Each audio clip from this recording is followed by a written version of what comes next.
আজকে আমরা দেখব জিস্যাপ কোডের মাধ্যমে কিভাবে স্ক্রলিং ট্রিগার টেক্সট ইফেক্ট তৈরি করা যায়। একটা ওয়েবসাইটে কিভাবে স্ক্রলিং এর মাধ্যমে টেক্সটের ইফেক্ট ট্রিগার করানো যায়। জিনিসটা দেখতে অনেকটা এটার মতো। আমি যদি স্ক্রল করি, এই টেক্সট ইফেক্টটা স্ক্রলের সাথে সাথে আসতেছে। উপর দিয়ে আবার যাই, আবার সেটা চলে যাচ্ছে, আগের অবস্থায় চলে যাচ্ছে। এই ইফেক্টটা কিভাবে তৈরি করা যায় সেটা আমরা আজকে স্টেপ বাই স্টেপ দেখব। খুব সহজ একটা বিষয়, বাট লুকেটিভ একটা জিনিস। আমি অনেক ওয়েবসাইটে দেখছি এটা বিভিন্নভাবে ইমপ্লিমেন্ট করা আছে। আপনারা আপনাদের ওয়েবসাইটে মন মতো ইমপ্লিমেন্ট করতে পারবেন যে কোনো জায়গায়। আসেন দেখি কিভাবে তৈরি করতে হয়।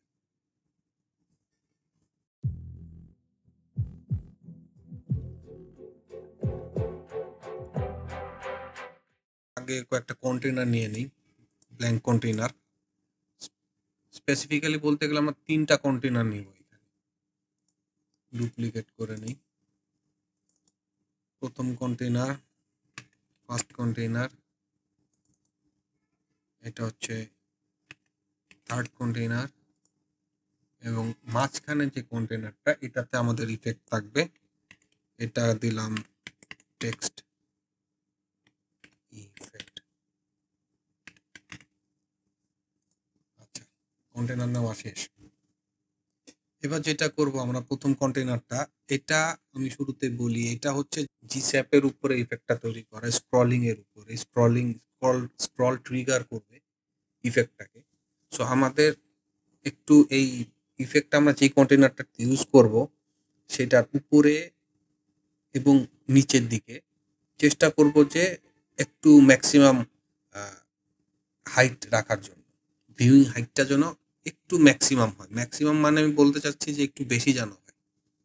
এজন্য আমি ধরেন প্রথম কন্টেইনারটাকে ফুল উইথ করে দিলাম এবং এটার ভিএইচ করে দিলাম 50%। আর আমাদের মেইন কন্টেইনারটার এটা আমরা করে দিলাম ফুল উইথ। এটার ভিএইচ দিলাম হচ্ছে, ধরেন আমাদের একটু বড় করে ইফেক্টটা করব 80%। আর নিচেরটা থার্ড কন্টেইনার যেটা আছে এটাকে আমরা এটারও ফুল উইথ করে দিলাম, ভিএইচ করে দিলাম এটাও 50%। আচ্ছা, এবার আমরা যেটা করব, এই টেক্সট ইফেক্টের কন্টেইনারের ভিতরে হেডিং নিব। হেডিং ডিফল্ট যেটা আছে এটা কেটে দেই। আর আমাদের মন মতো একটা টেক্সট আমরা এখানে বসাই দিই।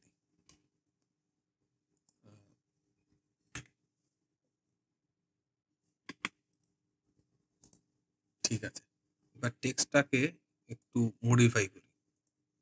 প্রথমে এটার সাইজটা একটু বড় করে দিই, একটু বড়। যেহেতু আমরা একটা টেস্ট ফিল করতেছি, তো এটা আপনি আপনার ওয়েবসাইটের প্রয়োজন অনুযায়ী করে নেবেন।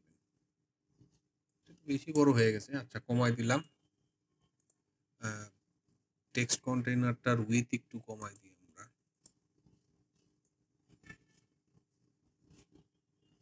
60%।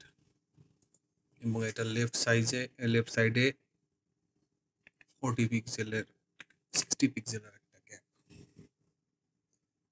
এবার আমরা যেটা করব, আমরা ক্লাস নেম দিব কন্টেইনার।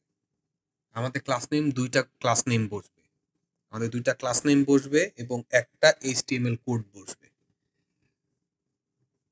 দুইটা ক্লাস নেম, প্রথম ক্লাস নেমটা বসবে হচ্ছে এই ফার্স্ট কন্টেইনার, বিকজ এইখান থেকে আমাদের স্ক্রলটা ট্রিগার হবে। যেহেতু এটা স্ক্রলিং ট্রিগার ইফেক্ট, তো আমাদের ইফেক্টটা এই প্রথম কন্টেইনার থেকে শুরু হবে, বা আপনাদের ওয়েবসাইটে যে কন্টেইনার থেকে শুরু হয়।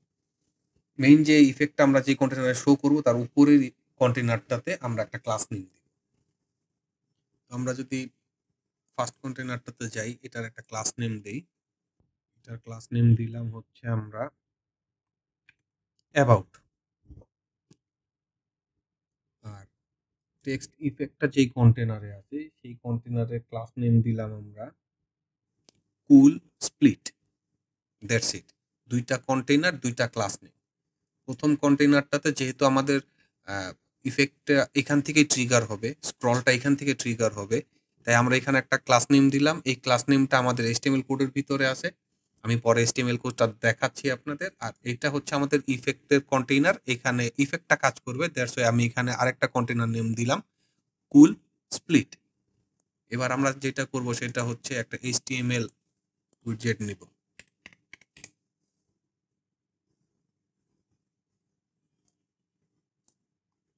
এবং এখানে আমরা কোডটা পেস্ট করে দেব।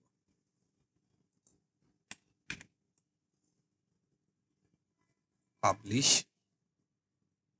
আমি কোডটা বলতেছি কি আছে ভিতর, আমি একদম ডিটেইল দেখাই দিচ্ছি। দেখি আমাদের ইফেক্টটা কাজ করে কিনা, এটা আমরা আগে দেখি। হ্যাঁ, ইফেক্টটা কাজ করতেছে, কিন্তু এখানে একটু ফ্ল আছে। যেমন আমার এই কন্টেইনারটা যদি একটু বড় করতাম তাহলে হয়তো ইফেক্টটা এখান থেকেই শুরু হইতো। সমস্যা নাই, আমি এটা এই অবস্থাতে কিভাবে ঠিক করা যায় সেটাও দেখাই দিচ্ছি। এবং সাদা লেখাটা আসতেছে, এর উপরে ব্লু কালারের এই শেডটাও আমি চেঞ্জ করে দেখাচ্ছি। প্রথমে আমরা যেটা দেখব যে এটা আগে কালারটা চেঞ্জ করে নিই।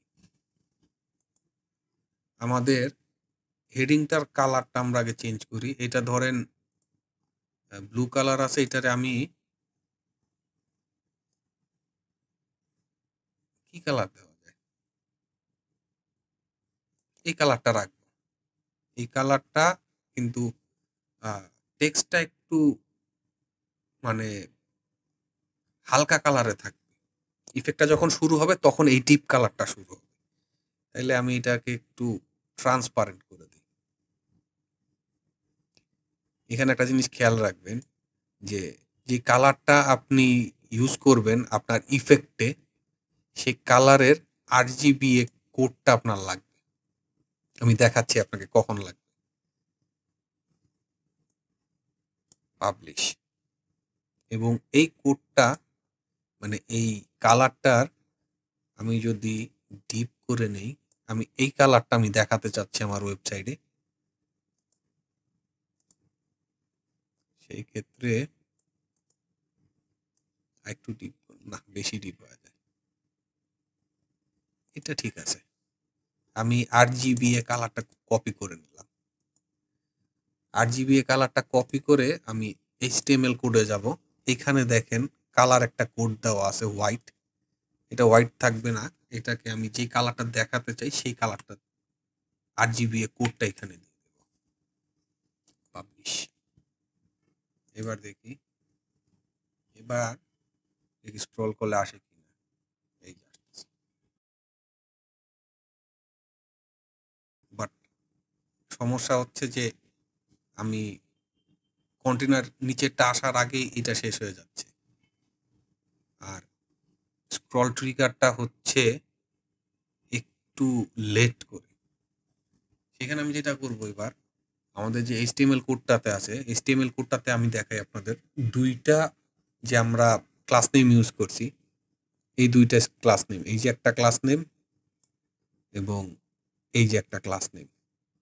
আরেকটা জিনিস খেয়াল করবেন, এখানে H2 ট্যাগ দেওয়া আছে আমাদের, বিকজ অফ আমাদের এই হেডিংটার HTML ট্যাগ হচ্ছে H2। আপনি যদি ধরেন এইটাকে H3, 4, 5 যেটাই দেন, এই H ট্যাগটা যা দিবেন HTML কোডের ভিতরেও আপনাকে এখানে ওই HTML ট্যাগটা দিতে হবে। H6 যদি দেন H6, আপনি যদি H3 দেন H3, H1 দিলে H1। আর আমরা যে প্রবলেমটা নিয়ে কথা বলতেছিলাম যে আমাদের মানে ট্রিগারটা একটু দেরি করে শুরু হচ্ছে। সো আমরা যেটা করব, এই যে দেখেন আমাদের অ্যাবাউট কন্টেইনার, আমাদের যে মেইন কন্টেইনারটা টেক্সট কন্টেইনার, যেখান থেকে আমাদের ট্রিগারটা শুরু হবে, সেই শুরুর কন্টেইনারটাতে আমরা স্টার্ট পয়েন্ট দিয়ে রাখছি হচ্ছে 10%। এটাকে আমি 10-এর থেকে 0 করে দিলাম। আর ইন্ডে দিয়ে দিলাম হচ্ছে, যেহেতু আমরা 50%-এ 50 হাইট রাখছি, 50 VH রাখছি, আমি 50% দিয়ে দিলাম এখানে। দেখি এখন কি হয়। পাবলিশ। এখন যেটা হবে, ইমিডিয়েট শুরু হয়ে গেছে আর আমার ফুল টেক্সটটাই আসতেছে। আমার উইন্ডোতে এখন ফুল টেক্সটটাই থাকতেছে। এখানে আরেকটা জিনিস আমরা করতে পারি, এখানে ডিউরেশন আছে হচ্ছে 0.3, আমরা এটাকে 0.30 করে দিলাম।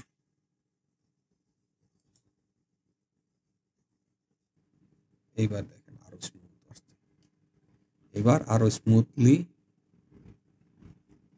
ইফেক্টটা দেখা যাচ্ছে। খুব নাইস একটা ইফেক্ট। আপনি আপনার ওয়েবসাইটে বিভিন্ন জায়গায় ইফেক্ট ইউজ করতে পারেন, ভালো লাগে দেখতে, সুন্দর লাগে, তৈরি করে ফেলবেন। খুব সহজ একটা জিনিস। আর HTML কোডটা আমার ওয়েবসাইটের ঠিকানা দেওয়া আছে ভিডিও ডেসক্রিপশনের নিচে, আপনারা সেখান থেকে HTML কোডটা নিয়ে নেবেন। আজকে এই পর্যন্তই, আবার দেখা হবে কোনো একটা ভিডিওতে।